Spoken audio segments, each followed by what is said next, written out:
Hello friends, this is Dr. John WorldPeace JD coming to you from Albuquerque, New Mexico. It's December 26th, 2023. I'm going to continue on with my postings on YouTube here. Today's commentary, or this afternoon, Donald Trump curses the core teachings of Jesus. Following him leads to hell for you. Friends, this commentary is about Donald Trump cursing the core teachings of Jesus. And I'm quoting the red letter words in the Bible. You can believe it or not. My job is to get the message out to you. Your job is to evaluate it and decide what you want to do, and then suffer the consequences or whatever. So anyway, the only words I deal with in the New Testament are the real red letter words of Jesus. There's an infinite amount of commentary about Jesus by Christians and non-Christians. I'm not interested in debating the history of Christianity. I'm interested in connecting the red letter words of Jesus in the New Testament to how Christians are supposed to live. I'm not interested in discussing the history of those red letter words. The fact that those red letter words are in the New Testament in 2023, that's all I need to deal with. It means that Christians believe Jesus actually said those red letter words. And if Jesus said them, then you better pay attention. Jesus said, then he said to those on his left, "Depart from me, accursed ones, into the eternal fire which has been prepared for the devil and his angels. For I was hungry, and you gave me nothing to eat. I was thirsty, and you gave me nothing to drink. Was a stranger, and you did not invite me in. Naked, and you did not clothe me. Sick and in prison, you did not visit me." Then they answered, "Lord, when did we see you hungry or thirsty or a stranger or naked or sick or in prison and did not take care of you?" Then he will answer them, "Truly I say to you, to the extent that you did not do it to one of the least of you, you did not do it to me." These people will go to eternal punishment. This is one of the foundational statements of the words of Jesus, the red letter words. It's not hidden in a parable or other Zen-like metaphor language that requires someone to go into meditation to fully understand the dynamics. It's pretty straightforward. This is a clear statement that either you focus on helping those less fortunate than yourselves, or you are going to hell. Straight out of the words of Jesus' mouth. Now these verses contradict the notion that all you have to do is declare Jesus as your Savior and be baptized and you are saved, and I say nonsense. Now friends, I am Dr. John WorldPeace JD, the only advocate for Jesus Christ per John 14:25. My job in this life is to teach you, not teach you, get you to remember, read the red letter words in the Bible, what Jesus taught. That's what I'm here to do. I mean, how are you going to argue with the red letter words? But what's happened is these billion-dollar Jesus show personalities have twisted the words and told you they don't matter when they do matter, and all kinds of other corruption. Well, I'm here to straighten all that out. Now these verses contradict the notion, I've already said that that all you have to do is say you believe in Jesus as your Savior, be baptized, and you got a free ride, and it's not true. Jesus, red letter word, said either you're going to do these works and take care of each other, or you are going to hell. These verses say if you do not reach out to others in need and try to help them, then you are not saved. Being saved, according to these verses, is more than just acknowledging that Jesus is the Savior of the world. You have to act like Jesus and be in constant state of doing good. In essence, if you are living a good life, it is because of the blessings of God. If you take from God, you're obligated to act like Jesus and give to others from your abundance. The biggest sinners in the Christian corporations are rich preachers who demand that God allow them to keep money that comes to them through their preaching and not pass it on to those in need. Basically, Jesus was saying that a church is for the purpose of reducing the misery in the world. Money comes from the congregation to support these good works. The church takes care of its members and then those in need who are not necessarily members. If you say you're only going to take care of your own, well, that's not Christian. It is this simple. If a preacher makes more money than a member of his congregation, has a better car, has a better house, has better clothes, you are in the wrong church. Or you can go to that church but divert your money from the preacher and distribute it instead to the suffering you see every day in every city and directly give your excess money to those who obviously need it. Back to the main point of this commentary. The demanded task of Jesus, of every follower, is to reach out to those less fortunate than yourself or go to hell.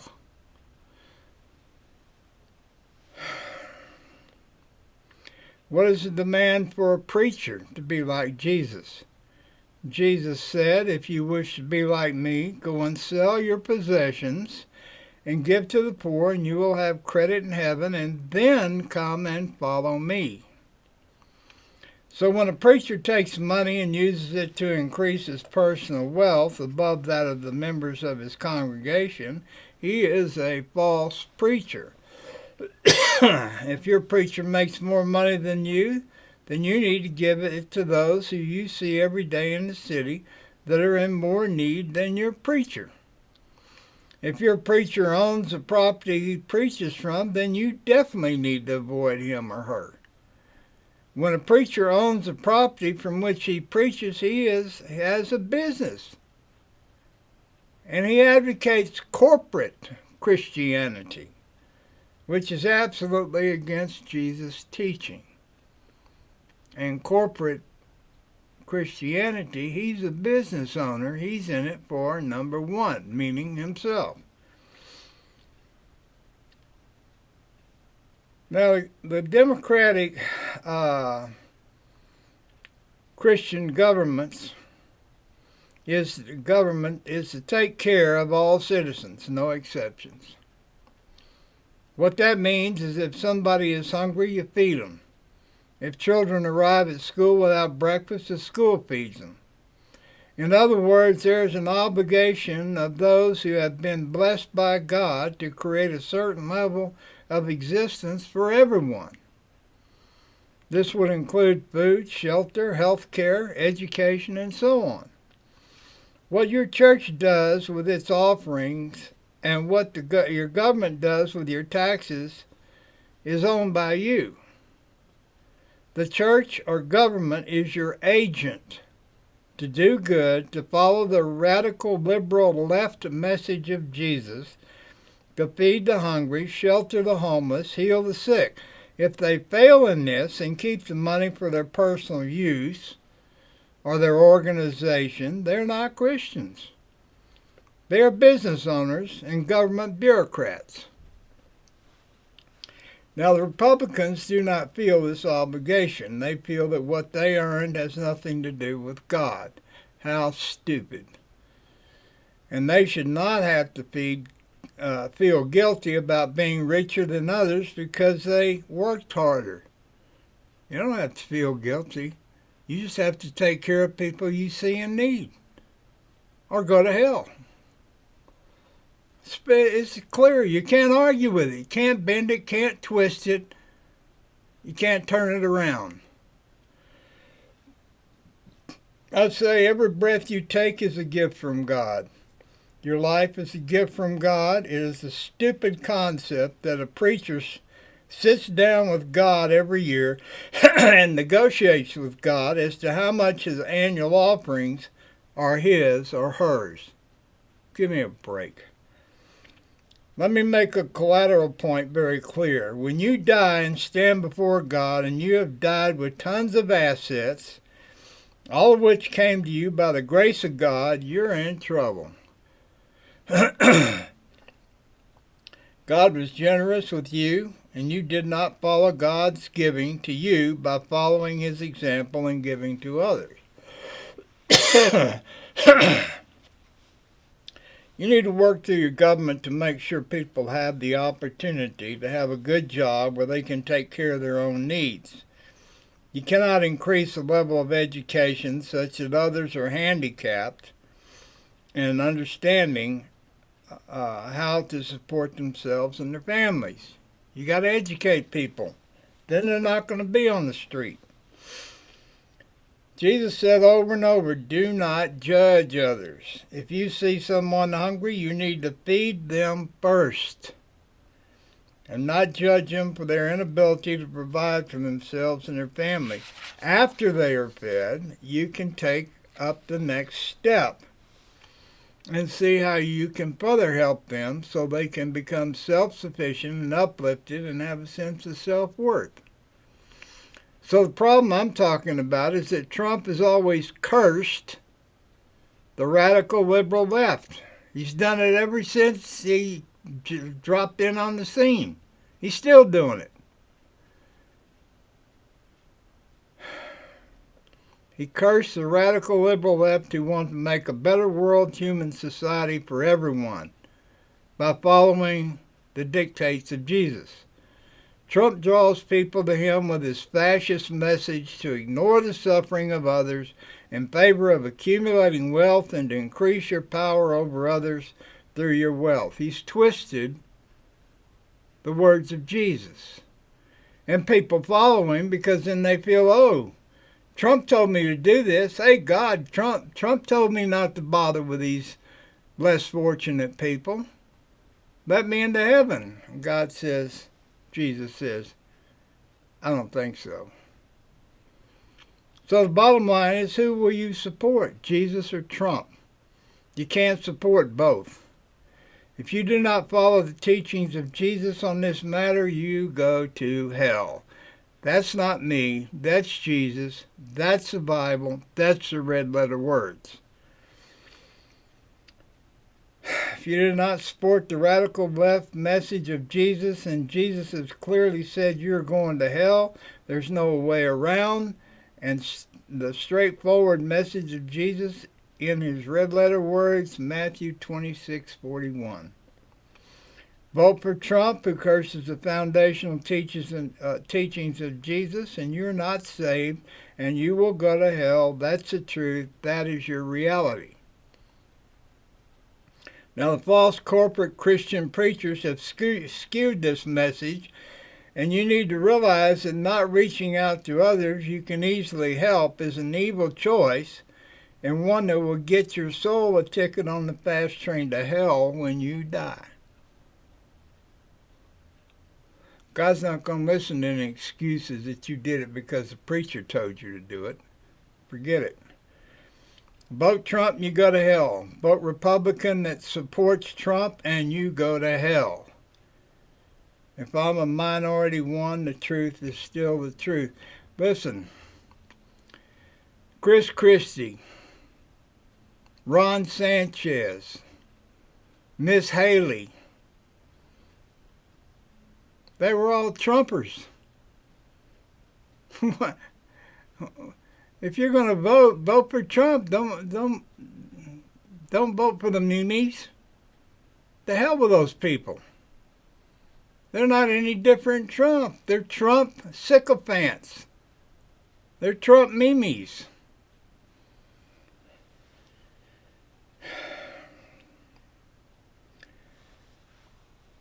You need to abandon Trump and the Republicans and get your mind right with the fundamental message of Jesus, if you're a Christian. If not, forget it. I'm not talking to you. I'm talking to the alleged saved Christians. Who is in need? Anyone who has less than what you have designated you need for yourself and your family. So whatever your standard is, well, that's kind of the standard for others you see. But you've worked. You deserve to live in a little bit bigger house. But the money that God gives you and you hoard in the bank while people are starving, no, that dog is not going to hunt. The truth is that every wife is your wife, every son and daughter is your son and daughter, every father is your father, every mother your mother, and all grandparents are your grandparents. That's what Jesus is talking about. Most Americans and others in the world, human society, don't believe this. They don't want to follow it. Well, fine. But Jesus has said, you see somebody hungry and you walk on by, well, when you get to the pearly gates, you're going to take another walk downward. You'll take the down elevator to hell.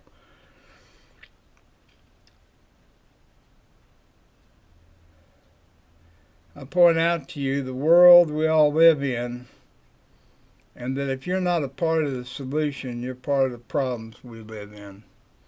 The world's a really screwed up place right now. And the message of Jesus tells you exactly how to straighten it out. Feed the sick, shelter the homeless, heal the sick, clothe the naked, reach out. That's the message of Jesus. And if you talk to and listen to any preacher that tells you that you don't have to do that and it's all right, then you are foolish. They tell you that so you give them money and they can put it in their bank account. And they make you feel good right up until you're dead and you're doing your life review with Jesus and God, and they're saying, why didn't you help that guy? Oh, the preacher told me I didn't need to. Oh, yeah, that preacher that we sent down to hell? Well, good. You'll be there with him shortly. Boom. Bye. Dr. John WorldPeace, the only advocate for Jesus Christ, John 14:25, the only global advocate for peace and world peace, and the independent maverick candidate for President USA 2024. Contribute. I'll live a minimalist life. All the money you send to me is going to go to buy advertising and maybe a clerk or two to help me process the paperwork. But all contributions are going to advertise increasing the peace in the world human society, not to increase my personal assets. I've lived a minimalist life for 20 years. I had all the money I ever needed. I built big businesses for my family, which they destroyed. Insurance, accounting, tax, law, web design. And I'm also an artist and a poet. But I built big money machines for my family, and they walked away. And they destroyed things that I created. If you belong to a functional church, I suggest your contribution be $1,000 a year to advertise increasing the peace. It's not going to me. I don't have a car. I don't own any property. I don't have a savings account. I don't have any of that. I got a small web design business and Social Security, and that's all I need. I'm not homeless. I got a motorcycle, but I don't have a car. I don't need a car.